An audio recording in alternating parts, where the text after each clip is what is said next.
പ്രതിസന്ധികൾ നേരിടുന്ന സാഹചര്യത്തിൽ യുഎസ് സ്റ്റേറ്റ് സെക്രട്ടറി ഇന്ത്യയിലേക്ക്. US state secretary Marco Rubio ഈ മാസം ഇന്ത്യയിലെത്തുമെന്നാണ് വിവരങ്ങൾ.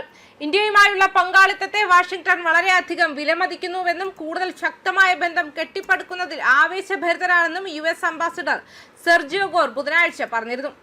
ഗോർ സോഷ്യൽ മീഡിയയിൽ വാർത്തയെ സ്വാഗതം ചെയ്തു. റൂബിയോ നല്ല സുഹൃത്തെന്ന് വിശേഷിപ്പിക്കുകയും ചെയ്തു. ഇരു രാജ്യങ്ങൾക്കും ലോകത്തിനും പ്രയോജനപ്പെടുന്ന കൂടുതൽ ശക്തമായ ബന്ധം കെട്ടിപ്പടുക്കാൻ യുഎസ് ആവേശത്തിലാണെന്നും ഗോർ അഭിപ്രായപ്പെട്ടു. വാഷിംഗ്ടണിലെ കൺസൾട്ടേഷനുകളിൽ നിന്നും അടുത്തിടെ തിരിച്ചെത്തിയ അംബാസിഡർ ഗോർ വരും ആഴ്ചകളിൽ പ്രഖ്യാപിക്കാനിരിക്കുന്ന വലിയ ഇനങ്ങളെക്കുറിച്ച് സൂചന നൽകി.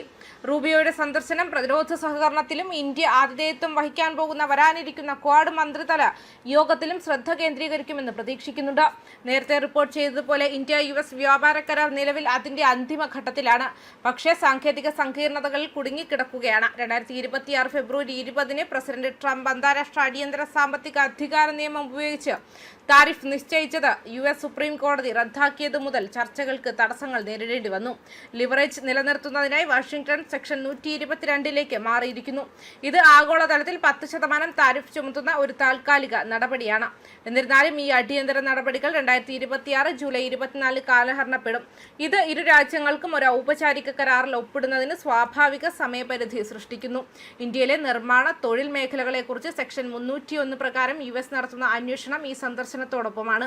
അമേരിക്കൻ വാഹനങ്ങൾക്കും ഇലക്ട്രോണിക്സിനും മികച്ച വിപണി പ്രവേശനം ആവശ്യപ്പെടുന്നതിന് വാഷിംഗ്ടൺ ഈ അന്വേഷണം ഒരു ലിവറായി ഉപയോഗിക്കുന്നുണ്ടെന്നും സ്രോതസ്സുകൾ സൂചിപ്പിക്കുന്നു. ജൂലൈ അവസാനത്തോടെ ഒരു കരാറിലെത്തിയില്ലെങ്കിൽ ഇന്ത്യ കൂടുതൽ ആക്രമണാത്മകമായ സെക്ഷൻ 301 വിഭാഗത്തിലേക്ക് മാറാനുള്ള സാധ്യതയുണ്ട്. ഇത് താരിഫ് 18% അല്ലെങ്കിൽ അതിൽ കൂടുതലായി ഉയരാൻ ഇടയാക്കും. അതേസമയം ഇന്ത്യയും അമേരിക്കയും തമ്മിലുള്ള സാമ്പത്തിക സഹകരണത്തിൽ ഒരു വലിയ കുതിച്ചുചാട്ടം രൂപപ്പെടുകയാണ്. ഇന്ത്യൻ കമ്പനികൾ അമേരിക്കൻ വ്യവസായങ്ങളിലേക്ക് $20.5 ബില്യൺ നിക്ഷേപിക്കാൻ തയ്യാറെടുക്കുന്നു. ഇന്ത്യയിലെ യുഎസ് അംബാസിഡർ സെർജിയോ ഗോർ പങ്കിട്ട ഈ അപ്ഡേറ്റ് പ്രസിഡന്റ് ഡൊണാൾഡ് ട്രംപിന്റെ നേതൃത്വത്തിൽ രണ്ട് പ്രധാന ജനാധിപത്യ രാജ്യങ്ങൾക്കിടയിൽ വളരുന്ന വാണിജ്യ ആക്കം സൂചിപ്പിക്കുന്നു. സാങ്കേതികവിദ്യ, ഉൽപാദനം, ഫാർമസ്യൂട്ടിക്കൽസ് തുടങ്ങിയ പ്രധാന അമേരിക്കൻ മേഖലകളിൽ ഇന്ത്യൻ ബിസിനസ്സുകൾ തങ്ങളുടെ കാൽപ്പാടുകൾ വികസിപ്പിക്കുന്നുണ്ടെന്നും പ്രസ്താവിച്ചുകൊണ്ട് വരാനിരിക്കുന്ന പ്രതിബദ്ധതകളുടെ വ്യാപ്തി യുഎസ് അംബാസിഡർ സെർജിയോ ഗോർ എടുത്തുകാട്ടി. അമേരിക്കയിലേക്കുള്ള മൂലധനത്തിന്റെ ത്വരിതഗതിയിലുള്ള ഒഴുക്ക് അടിവരയിട്ട് പറഞ്ഞുകൊണ്ട് അദ്ദേഹം സോഷ്യൽ മീഡിയ പ്ലാറ്റ്ഫോമായ എക്സിൽ അപ്ഡേറ്റ് പങ്കിട്ടു. ഈ വർഷത്തെ ഉച്ചകോടിയിൽ ഇന്ത്യൻ പങ്കാളിത്തം അഭൂതപൂർവമായ നിലവാരത്തിലെത്തിയതായി ടോയ് റിപ്പോർട്ടിൽ ഉദ്യോഗസ്ഥർ സ്ഥിരീകരിച്ചു.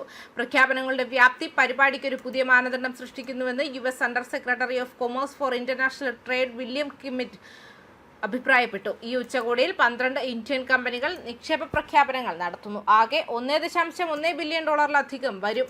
ഈ പരിപാടിയിൽ ഒരൊറ്റ പ്രതിനിധി സംഘം നടത്തിയ ഏറ്റവും ഉയർന്ന പ്രഖ്യാപനങ്ങളുടെ കണക്കാണിത്. 2030 ഉഭയകക്ഷി വ്യാപാരം $500 ബില്യൺ വികസിപ്പിക്കുക എന്ന ലക്ഷ്യത്തോടെയുള്ള ഉന്നതതല നയതന്ത്ര ഇടപെടലുകളെ തുടർന്നാണ് നിക്ഷേപത്തിൽ കുതിച്ചുചാട്ടമുണ്ടായത്. ഇന്ത്യ യുഎസ് സാമ്പത്തിക ബന്ധങ്ങളിലെ ഒരു പ്രധാന നാഴികക്കല്ലായി ഇതിനെ വിശേഷിപ്പിച്ചുകൊണ്ട് സെർജിയോ ഗോർ നേരത്തെ ഈ വികസനത്തെക്കുറിച്ച് സൂചന നൽകിയിരുന്നു. ന്യൂസ് ഡെസ്ക് കർമ്മ ന്യൂസ്.